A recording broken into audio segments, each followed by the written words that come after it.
everybody, it's Carrie with Seed to Spoon. I wanted to show you just a quick tour of our garden that we have out here.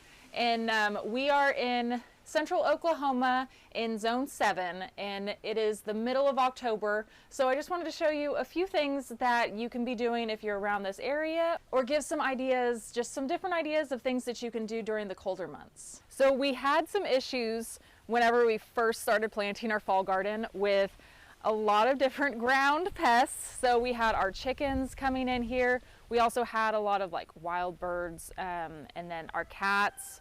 So we ended up putting this Premier One fencing. This is the poultry netting, and it is electrified, but I mean, not enough to hurt you at all. It just barely, like, it feels like you shock yourself in the dry weather whenever you touch it, but it's enough to make it so an animal doesn't want to get through it. So this helps keep out, like, I mean, all sorts of things. So we're having like raccoons and things like that going through. And so now we got a later start because of all those issues, but now we have this around there. We also have a motion activated sprinkler in there to help just in case something does get in, or from any like birds from up above. So I'll show you that here in a second, but I just wanted to mention that as we walked in. So this is one of my favorite parts of the garden because I love the archways. So this is just a cattle panel arch trellis that we built. It was super simple to do. All we did was put in these small T-posts, and then we put cattle panels that we got from our local Tractor Supply, and we hooked it up right here and rounded it out and attached it with zip ties. So I mean, it was really easy to do. It's one of my favorite ways to grow anything vining. And I also love it too because I can hang these potted flowers and stuff up here, and I've seen so many like flowers or so many flowers, but with that comes like the pollinators. So this helps to bring in a lot of butterflies and bees, and I mean so many things, but it also is really pretty. So I love that part. And then it works great because we have these Smart Pot long beds across the bottom of it, and then we grow vining plants in the back. So right now we have some peas. They're not quite reaching the trellis yet, but they will be here within maybe a week or so.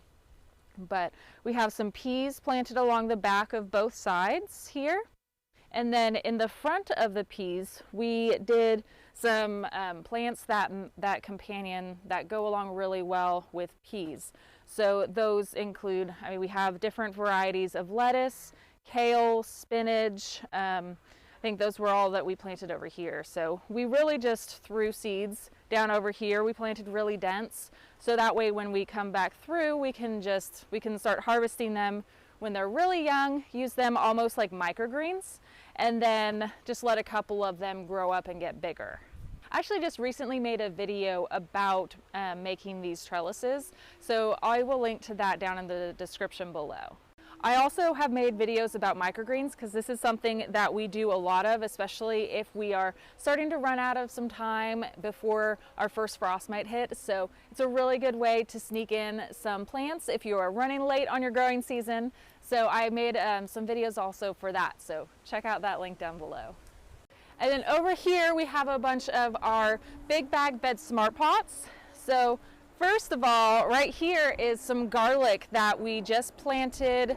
Ooh, it's probably been about a week or so now, and I mean, you can see how much they're popping up already, so I'm really excited about that. We used our seeding square whenever we planted these out and did square foot gardening. So they're nice and lined up and arranged. I love that.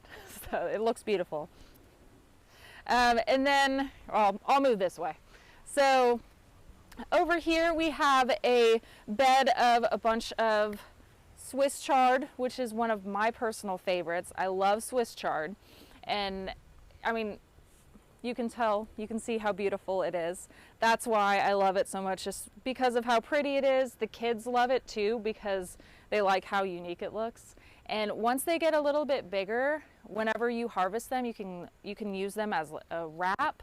I love to eat it that way. So we have a bunch of Swiss chard in here. We also have some mustard greens. So I personally am not a fan of mustard, but that's because I don't like mustard. And they actually do taste like mustard. I I had to try it to figure it out, but they actually do. But Dale loves it, the kids love it. They put it, whenever they eat a hamburger, they throw at least one of these on there, and works great. I mean, you can even substitute a hamburger bun just for one of these big leaves.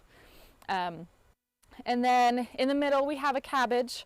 So hopefully this cabbage is hidden from all this other stuff, from the pests, and hopefully we'll have a pest-free cabbage there in the center. We were a little late planting this cabbage, so we're hoping to have a good harvest from the head of lettuce, or the head of cabbage there. But if not, I'm still happy to have the cabbage because you can eat the leaves. I love to stir fry it, and it is amazing. It tastes really, really good stir fried. Move on over here. So over here we have just some herbs that we transplanted not too long ago. We have some, oh, I feel like I gotta sing whenever I say it.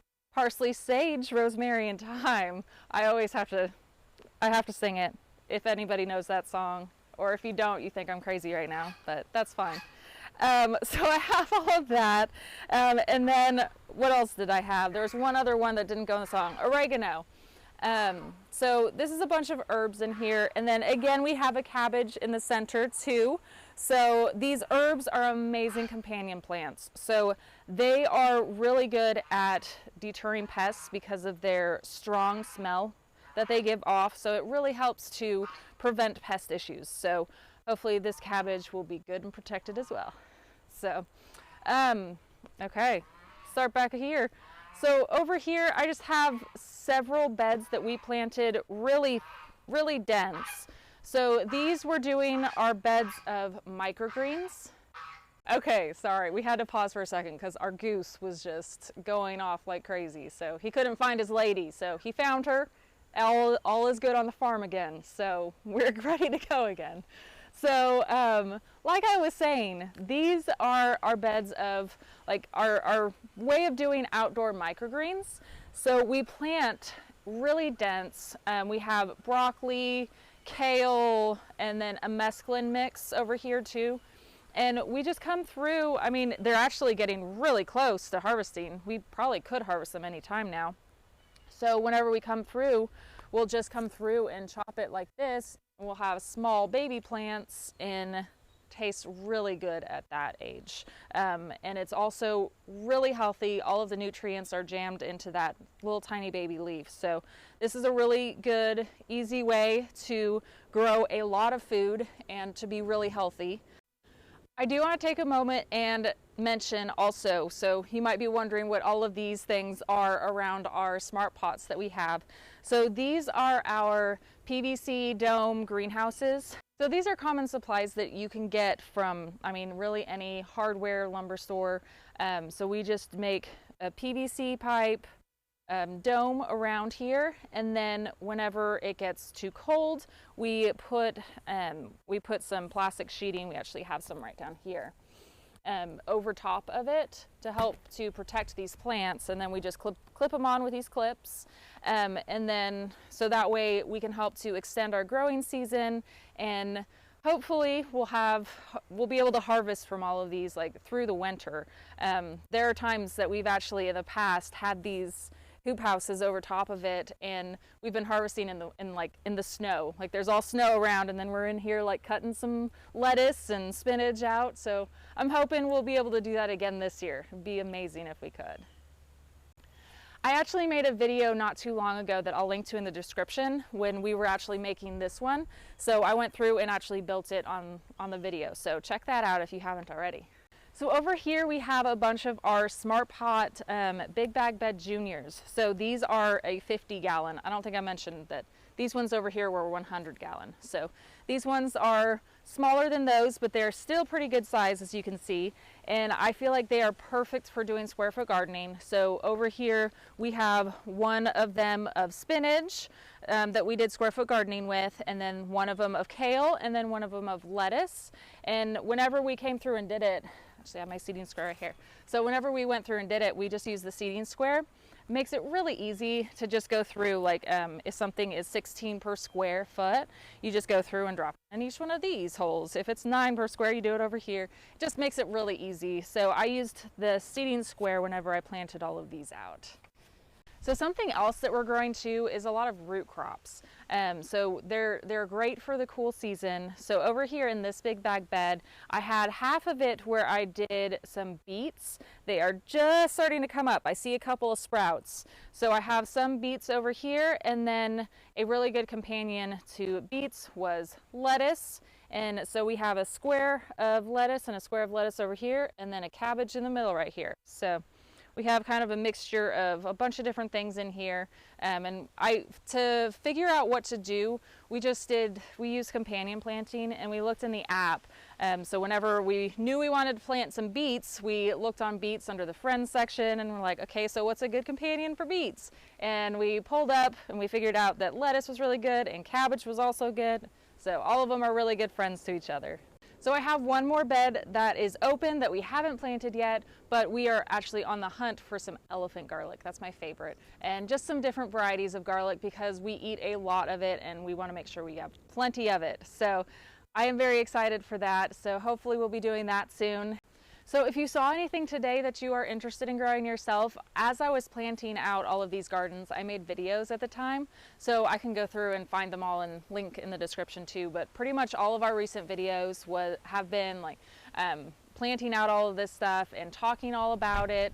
So if you haven't already, check that out. And if you haven't yet, make sure that you download our free From Seed to Spoon mobile app, because it will help make all of this easy. It'll give you exact planting dates for over 100 different fruits, vegetables, herbs for your location. It'll pull the most recent frost dates, or the predicted frost dates from your local weather station, and it'll plug it in for you and makes it really easy. So check that out if you haven't already. Thank you so much for hanging out today. We'll see you next time.